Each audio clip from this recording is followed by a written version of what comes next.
C.H. Spurgeon preached this message on March 30th, 1884, at the Metropolitan Tabernacle. The message was suggested by the sudden death of His Royal Highness the Duke of Albany. The message is entitled, "What is Your Life?" and the text is James chapter 4 and verse 14. "For what is your life? It is even a vapor that appeareth for a little time, and then vanisheth away. When a prince dies, they toll the great bell of the cathedral, that all the city may hear it, and that for miles round the tidings may be spread. Swift messengers of the press bear the news through the length and breadth of the land, and all men's ears are made to tingle. A royal death is a national warning. A death in any one of our families is a loud call to our own household, a call which I trust we hear. But a death in the royal family has a voice to the whole nation. It will be heard. It must be heard. In this great city, the crowds who care not to come to the house of God will nevertheless hear of this lamented death, and think of it, and speak of it each man to his fellow. Death is an orator whose solemn periods demand attention, especially when he preaches from the steps of the throne. The Lord's voice crieth unto the city. Let believers be quick to hear the call to humiliation, to awakening, and to prayer, that the visitation may be overruled for great and lasting good. A sudden death is especially impressive warning. If men die of old age, we regard it as coming in the common course of things. But when a young man is suddenly snatched away, then we understand that though the old must die, the young may die, and that no one among us may reckon upon any long day of life, since in a moment our sun may go down ere yet it is noon. So falls the grass beneath the mower's scythe, so fades the leaf from the tree. In a moment our strength is turned to weakness, and our comeliness into corruption. Then in accents as plain as they are terrible, the Lord saith, Because I will do this unto thee, prepare to meet thy God, O Israel. We have this week received fresh proof that death is impartial. As the Arab proverb hath it, the black camel stops at every man's door. Sorrow has entered in at the windows of palaces, and even in the royal chamber there lieth one dead. If therefore death can be so impartial that he smites down the captains, let not the rank and file hope to escape.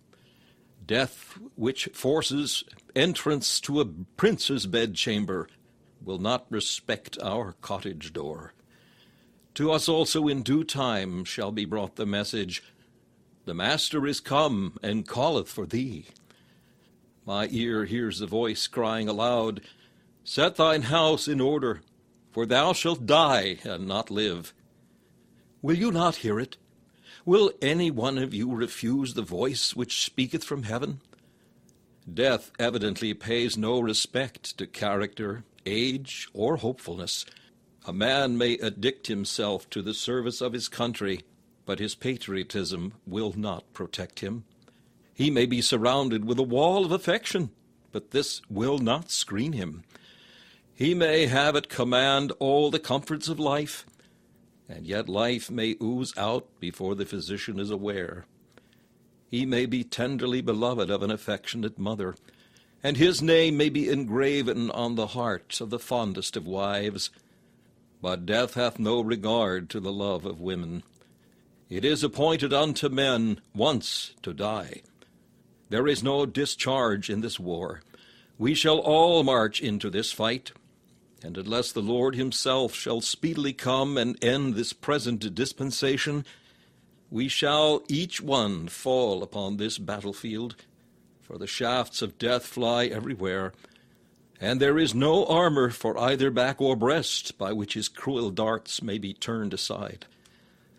I would to God that all of us retain this truth in our memories. Lord, make me to know mine end, and the measure of my days what it is, that I may know how frail I am. we have a very clear conviction that others will die. But as to ourselves, we put far from us the evil day, and care not to dwell upon a subject which smells so unpleasantly of the charnel house. Yes, we admit that we shall die, but not so soon as to make it a pressing matter. We imagine that we are not within measurable distance of the tomb. Even the oldest man gives himself a little longer lease, and when he has passed his 80 years, we have seen him hugging life with as much tenacity as if he had just commenced it. Brethren, in this we are not wise, but death will not spare us because we avoid him. What is there about any one of us that we should fare better than the rest of our fellow men? We are in the same army, marching upon the same field. How shall we escape where all others fall? 2 only of our race have gone into the better land without crossing the dark river of death, Enoch and Elijah. But no one among us will make a third. Now, upon this matter we have nothing to say but what is commonplace. For garnish them as you may, graves are among the commonest of common things. Yet a solemn reflection upon the shortness of life and the certainty of death may prove to be important and even invaluable, if it be allowed to penetrate our hearts and influence our lives. History tells us of Peter Waldo of Lyon, who was sitting at a banquet, as thoughtless and careless as any of the revelers, when suddenly one at the table bowed his head and died. Waldo was startled into thought and went home to seek his God. He searched the Scriptures, and according to some became a great helper, if not the second founder of the Waldensian Church, which in the Alpine valleys kept the lamp of the gospel burning when all around was veiled in night. A whole church of God was thus strengthened and perpetuated by the hallowed influence of death upon a single mind. I suppose it is also true that Luther, in his younger days, walking with his friend Alexis, saw him struck to the ground by a flash of lightning, and became thenceforward prepared in heart for that deep work of grace through which he learned the doctrine of justification by faith, and rose to be the liberator of Europe from papal bondage. How much every way we owe to this weighty subject! Among the earnest, the prayerful, the holy, many must own that the vaults of death have brought them spiritual health. Men have been helped to live by remembering that they must die. Yea, some men knew nothing of the highest form of life, till death aroused them from their deadly slumbers.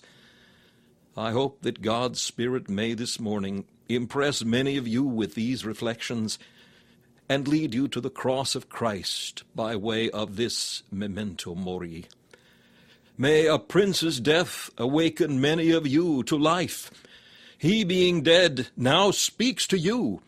From yonder sunny shores, he reminds you of the valley of the death shade, which you must shortly traverse. With an intense desire for our spiritual profiting, I shall speak upon our text in 2 ways. First, let us consider the truth in the text, and secondly, the lessons in that truth. We commence with the truth in the text, upon which we've already touched. The text begins by reminding us that we have no foresight, whereas ye know not what shall be on the morrow. God has given us memory that we may look backward, and it were well if we used our memories better for remembrance, reflection, and repentance. But God has given us no eyes wherewith to pry into the future. He unveils the past to our penitence, but he veils the future from our curiosity. Dark days may be near at hand for some of us, but we do not perceive them. Let us be thankful that we do not, for we might multiply our afflictions by the foresight of them, and the prospect of evil to come might cast a gloom over pleasure near at hand. As we may feel 1,000 deaths in fearing one, so may we faint under 1,000 lashes in dreading a single stroke. It is good also that our God conceals from us our earthly joys until the time for their arrival. Great prosperity may await you, and a considerable enlargement of your temporal comfort, but you do not know it. And it is as well that you should not, for you might be none the better for the prospect. Earth's goods are like birdlime, and are fearfully apt to glue us down to things below, and prevent our soaring towards heaven. If then we could know all the pleasurable events that may happen to us, we might become more worldly and more earthbound than we are. None of us could desire that this present evil world should have an increased influence over us. We are glad that it should have less, and therefore rejoice that its future has such slight power over us because of its being unknown. No, we cannot see far, and those who act as if they could see into coming days behave most foolishly. Hear these people whom James describes. They boast most wretchedly. They will go into the city. They are sure they will. What is to hinder them? Today or tomorrow we will go into such a city. They have plenty of time and can make a selection according to their pleasure. They can go where they like and when they like. They see themselves with prophetic glance entering into the city gate, and they are fully assured that they shall continue there a year. Of course, a year, that is a small matter. If they please, they will stay longer. They allot themselves a lease for 3, 7, 14, or 21 years at discretion. At least, they talk as if they could do so. They are going into the city to buy and sell. They are sure of that, too. Of course, they will not be laid up with sickness. They do not fear that accident or disease will keep them away from market or hinder the active transacting of their business. Oh, no. They are going to buy and sell, and such is their confidence in their own superior abilities that they are sure to make a profit of it. The markets cannot fall below the price which they have fixed in their own minds. Neither will they make bad debts, nor incur other losses, for they have decided that they will get gain. Hitherto they have been self-made men, and they mean to go on making themselves until they put the finishing stroke by adding a few more thousands. They have visions of going on to fortune. Ah, ye prophets, ye are going to your graves. This is a sure oracle. The tomb will be your only patrimony, and the shroud your only possession. Let none of us talk of what we resolve to do at some future date. Look well to the present, for that is all the time we can be sure of, and there may be little enough of that. Whatsoever thy hand findeth to do, do it with thy might. For there is no work, nor device, nor knowledge, nor wisdom in the grave whither thou goest. Thus said the wise man.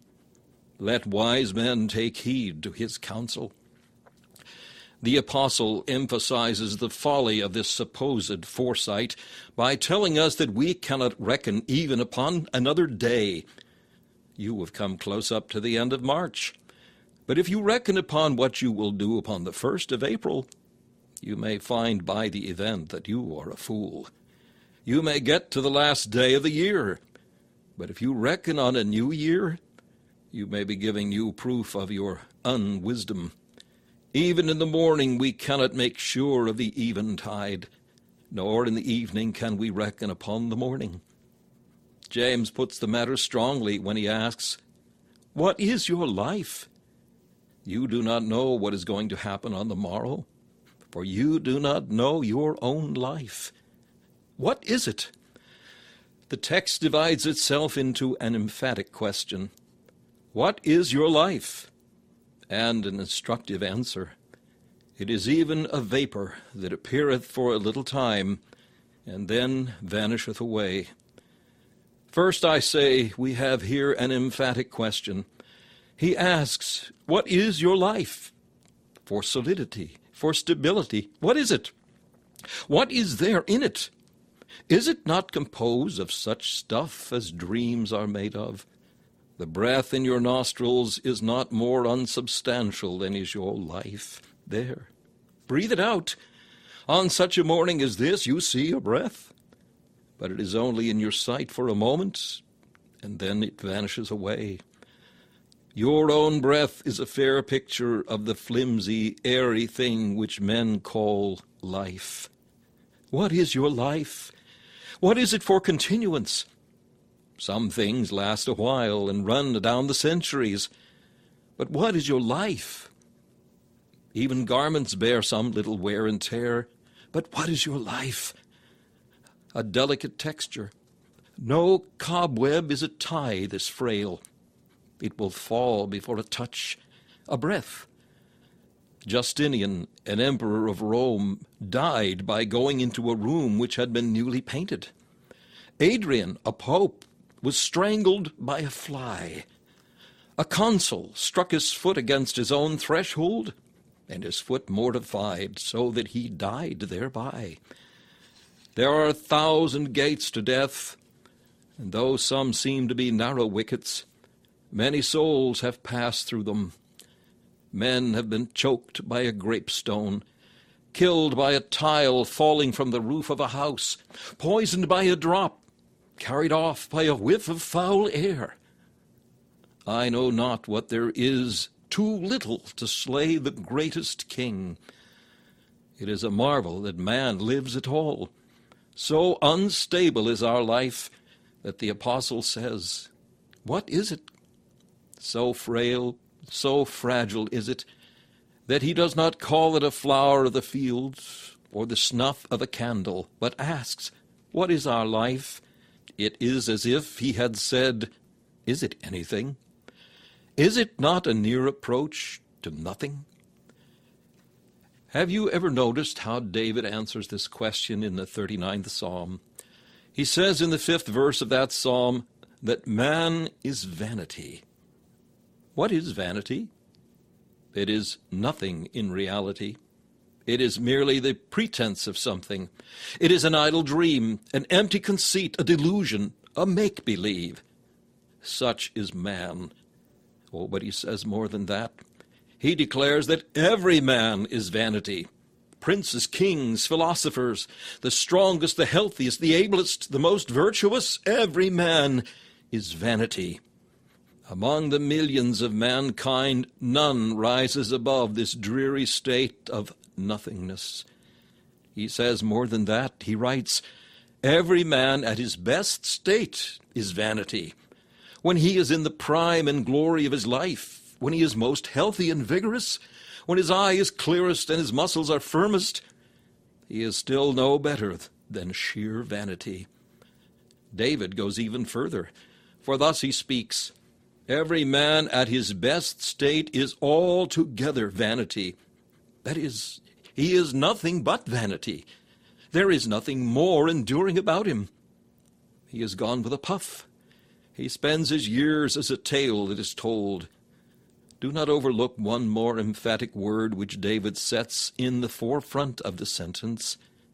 Verily, as if he was quite sure of it and could not tolerate a question upon the subject, verily, every man at his best state is altogether vanity.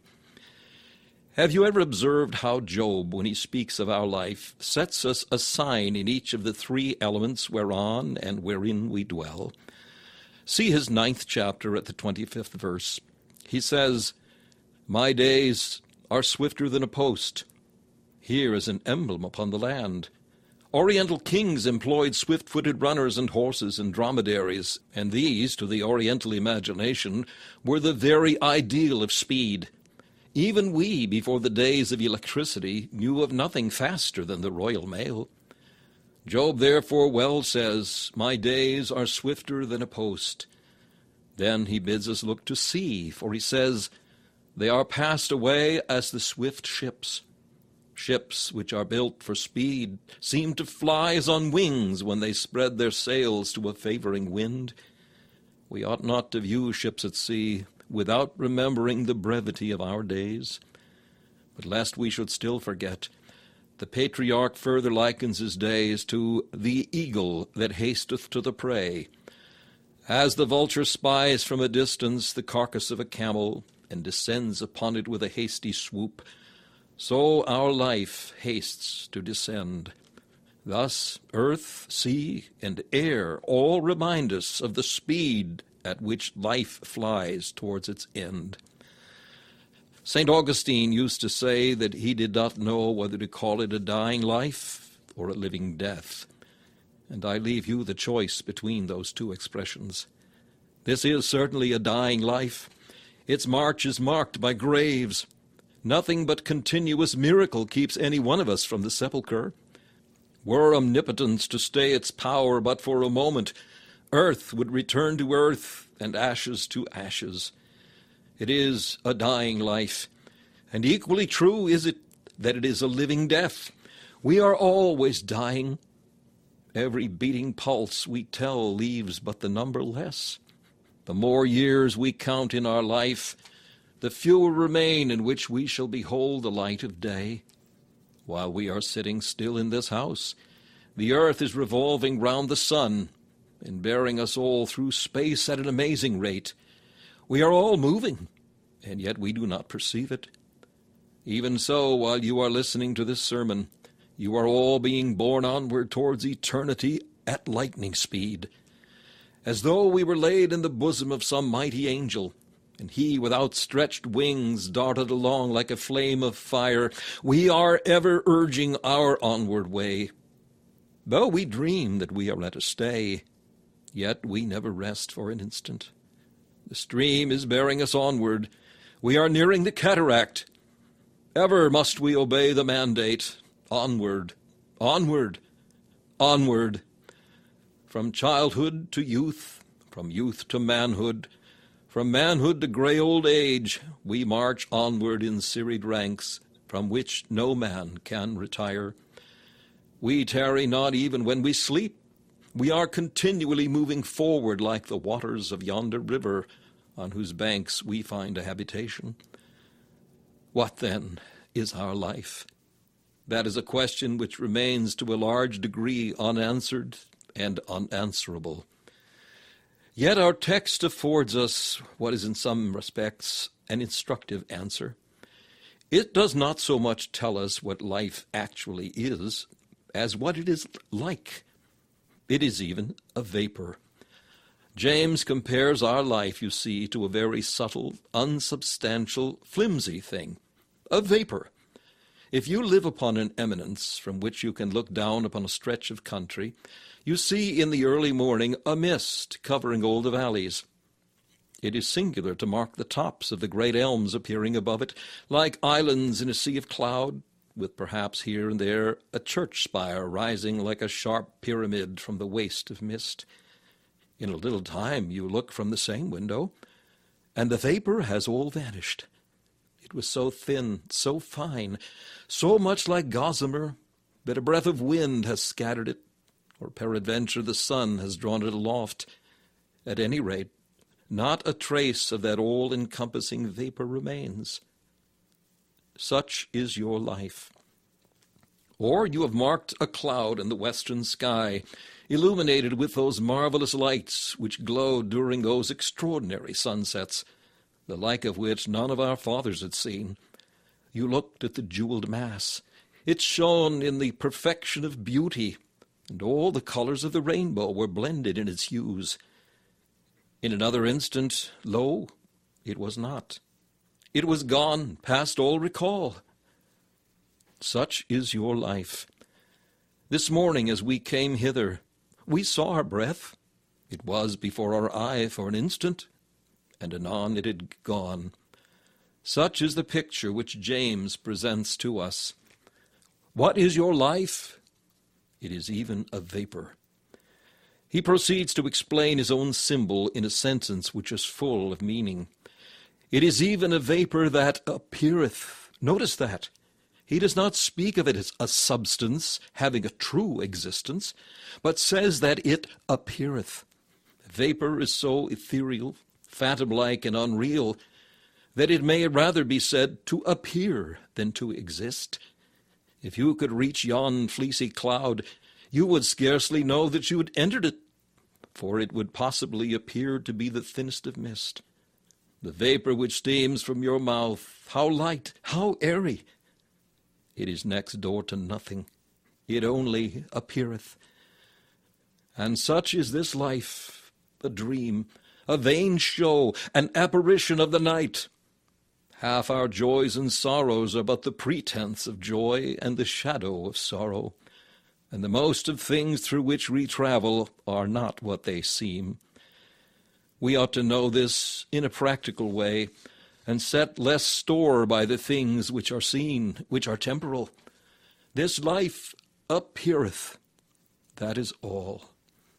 Further, the apostle says, it appeareth for a little time. It is only a very little while that a man lives at the longest.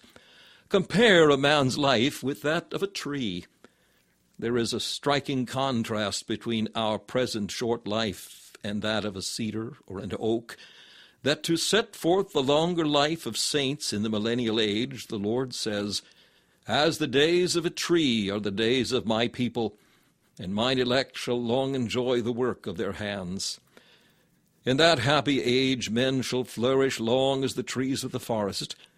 But now a man standing beneath an oak is a mere infant compared with the boughs which overshadow him. 100 years ago that oak seemed every way as venerable as it does today, whereas the man was then unthought of by his grandsire. Compare our life with the existence of this world. I mean not the present state of the earth as fitted up for man, but I allude to those unknown ages which intervened between the present arrangement and that beginning wherein God created the heavens and the earth. The long eras of fire and water, the reigns of fish and reptiles, the periods of tropical heat and polar ice make one think of man as a thing of yesterday. Then contrast our life with the being of the eternal Lord. And what is man? Man, when most venerable in years. A Methuselah, what is he? He is but an insect born in the morning sunbeam, sporting in the noontide ray, and dead when the dews begin to fall. He appeareth for a little while. The parallel is further consummated by the apostles adding, and then vanisheth away. The cloud is gone from the mountain. Where is it? It has vanished away. No trace of it is left. Neither can you recall it. We too shall soon be gone. Gone as a dream when one waketh. With the most of us, our remembrance will be short. Many leave us concerning whom it would be a pity that they should be remembered, while many fail to live for others. Therefore their fellows speedily forget them. Amid the crowded cemetery, a single grave is lost. Amid 10,000 deaths, no one departure can long abide in human memory. As far as this world is concerned, we all shall by and by vanish away. Then shall our near companions say of us, one morn I missed him on the accustomed hill, along the heath and near his favourite tree. Another came, nor yet beside the rill, nor up the lawn, nor at the wood was he. The air has felt the passing bell, and now the stars look down upon a stone writ large with, Here he lies, or the dews shall wet a grass-grown mound, girt about with brambles, on which a few wildflowers have sprung up spontaneously, to show how life shall yet triumph over death. Children may bear our name, and yet a fourth generation shall quite forget that we ever sojourned in this region. Such is our life, a vapor that appeareth for a little time, and then vanisheth away. This is the truth. You know it, but I cannot impress it upon your hearts as it ought to be impressed. Hence, I invite you to join me in the prayer, So teach us to number our days, that we may apply our hearts unto wisdom. Secondly, let us now learn the lessons which lie within this truth. May we read, mark, learn, and inwardly digest the same.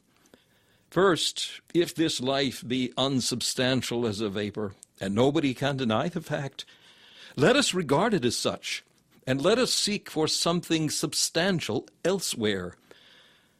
This world's a dream, an empty show, but the great world to which I go hath joys substantial and sincere. When shall I wake and find me there? It may be well to make the best of both worlds, but of this poor world nothing can be made unless it be viewed in the light of another.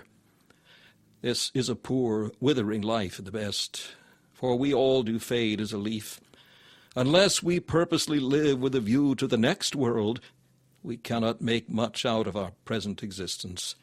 Such cast clouts and rotten rags as this poor present world of time and sense can never be made up into an array in which a man would care to robe himself. At the same time, do not be frightened at the unhandsome form in which this life at times appears. It is, after all, but a vapor, and who will be alarmed at it? Do not be overjoyed as he was who hoped to embrace a goddess and was deceived by a cloud. It is, after all, but a semblance. Its sorrows are scarcely worth a tear, nor do its joys deserve a smile. Vanity and vapor are things which wise men set small store by. Children may be pleased with the bubbles which they blow with the aid of an old pipe and a piece of soap. But as for men who have put away childish things, they ought not to be greatly moved by the things of this life, for they are but bubbles of less brilliance and less substance than those which delight the boy. Vanity of vanities, said the preacher, all is vanity. Let the lower lights burn dimly before your eye. They are mere sparks. They are quenched full soon. Let us grip the eternal and sit loose by the temporal. The jewels of eternity will glitter in our crowns when all things pass away. But the trifles of this life are as the flowers which children pluck in the meadows, which wither in their hands before they can carry them home. In this place I suggest as your prayer that stanza of the poet in which he addresses the well-beloved thus: Show me thy face, my faith and love shall henceforth fixed be, and nothing here have power to move my soul's serenity. My life shall seem a trance, a dream, and all I feel and see elusive, visionary. Thou, the one reality. Next, is life most uncertain? We know it is. No one attempts to deny it. It is certain that life will come to an end, but it is most uncertain when it will come to that end. Is it so uncertain? Then let us not delay. I would to God I could whisper this wisdom into every procrastinator's ear. Why dost thou halt and hesitate? If thou art desirous to be saved from the wrath to come, why dost thou put it off till a tomorrow which may never come? Wilt thou delay repenting and die impenitent? Wilt thou delay faith and perish as an unbeliever? Wilt thou keep back from mercy and pardon and refuse the grace of God? I pray thee, do not so. For if thou delay another day, it may be that thou wilt be in the land where hope can never come to thee. Think of your peril, O ye ungodly men. Within an hour you may be at the judgment seat of God, or in the pit of hell. Nothing keeps you where there is hope, except a thread so fine as to be invisible, and so easily broken that none but a madman would trust his soul's destiny upon it. Awake, I pray thee! Since death is hastening, haste thou thyself till thou hast found a refuge in the cleft of the rock of ages, and safe in the arms of Jesus. Since life is so uncertain, oh, haste thee, Christian, to serve thy God while the opportunity is given thee. Be diligent today to do those works which perfect saints above and holy angels cannot do. Thou wilt soon be where thou canst no more give alms to the poor, nor instruct the ignorant, nor visit the fatherless and the widow. Thou shalt have no opportunities for speaking to men about their souls, or winning them for Christ, when once this shadowy life has vanished away. How earnest every worker ought to be to do his work well while he has the opportunity. I have charged myself again and again. I would to God the charge had been more effectual, to preach as though I ne'er might preach again, a dying man to dying men.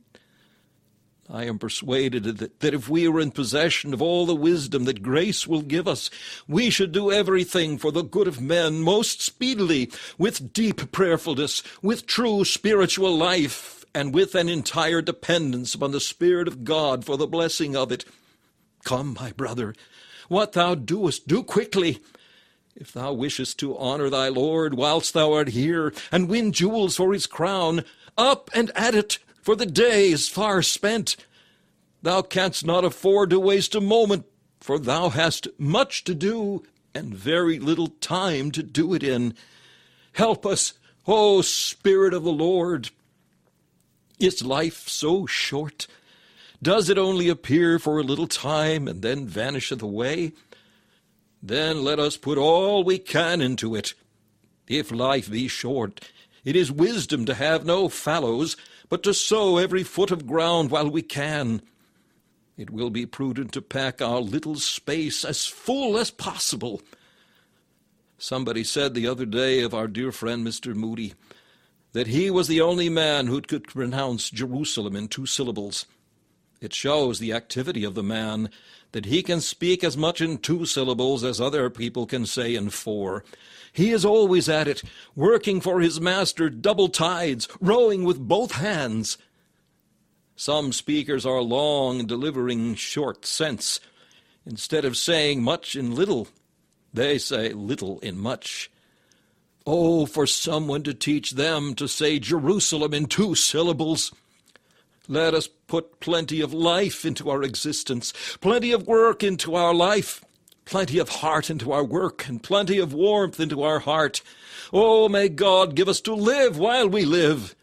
May we not only live, but be all alive. Is life so short? Then do not let us make any very great provision for it. I have heard of certain people who are so imprudent that they never lay by anything for a rainy day, to whom I would say, Go to the ant, thou sluggard, consider her ways and be wise, which having no guide, overseer, or ruler, provideth her meat in summer, and gathereth her fruit in the harvest. It would be a poverty-stricken world if all followed the example of improvidence which is set by certain spiritual blunderers. There is a thriftiness which we all ought to exercise, but there is no justification for laying up treasure which will never be used. Ants do not store up grain for storing's sake, but they do but divide over the whole year the harvest of a month. To hoard up endless gold is a species of insanity. If I were going on a day's voyage, I should not wish to take with me enough biscuit and salt beef to last for 3 years. It would only cumber the boat. One walking stick is an admirable help, as I often find, but to carry a bundle of them when going on a journey would be a superfluity of absurdity. Alas, how many load themselves as if life's journey would last 1,000 years at the least. Some men have amassed hundreds of thousands of pounds. When are they going to enjoy their wealth? They are getting more and more, and this occupies all their time. They are so busy cooking that they never have time to dine. They are so taken up with filling the wardrobe that they are all in rags. We do not want a ton weight of candles if we are only going to sit up for a few minutes. Let us be wise enough to suit the supply to the need. Is time so short? then do not let us fret about its troubles and discomforts. A man is on a journey and puts up at an inn, and when he is fairly in the hostelry, he perceives that it is a poor place, with scant food and a hard bed. Well, well, says he, I am off first thing in the morning, so it does not matter. This world is an inn, and if there are certain discomforts in it, let us remember that we are not tenants for years, but only guests for a day. Let us make the best we can of the temporary accommodation which this poor shanty of a world affords. Our life is removed as a shepherd's tent, which was a hovel in which the shepherds watched their sheep. A shepherd who has to watch the sheep for a short time does not set to work to build a granite palace or a brick house. He is satisfied with a reed hut, and does not complain of its scant space and slender strength. So let it be with us. Let us sing together. The way may be rough, but it cannot be long. So let's smooth it with hope and cheer it with song. Must life vanish away? We know it must. What then? That vanishing is the end of one life and the beginning of another. Dear friends, may I recommend you to remember that death is the end of this life. Do not leave this life to be raveled out at the end. I would like to have a well-hemmed life with a finish about it. I would like to have my life enclosed with a ring fence of completeness. Too many leave life's business in such a way that they leave endless trouble for their families. Lawyers devour their substance, and their children are impoverished. See that your will is made, your debts paid, your charities distributed, and all your affairs are arranged. Set your house in order. It is your duty as a citizen. It is your higher duty as a Christian. Do all that you would like to have done if you knew you would die tomorrow. I like Mr. Whitfield's orders, for he could not go to bed comfortably if his gloves were not in his hat ready for the morning. He felt that he could not tell when he would be called away, that he wished to have everything in its place whenever the summons should come. Must this life vanish away? Then recollect it is the beginning of another. The life present melts into the life to come. What kind of life will that other be? Do you not think that if it is to be a glorious life, it ought to commence here? Who would like to enter heaven, could it be possible, and feel compelled to say, I cannot join in the music, for I do not know the tune. I cannot take up the hymn, for I know nothing of the song. I cannot glorify God, for I never did so while below. I cannot adore the Lamb, for I never trusted in him while I was on earth.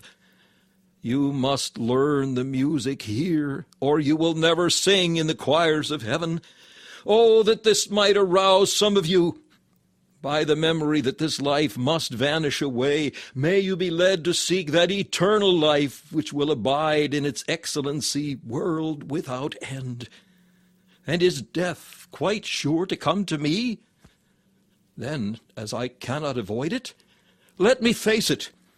If there were a way of avoiding it, I might postpone all consideration of it. But since I must meet it, let me know what I am at.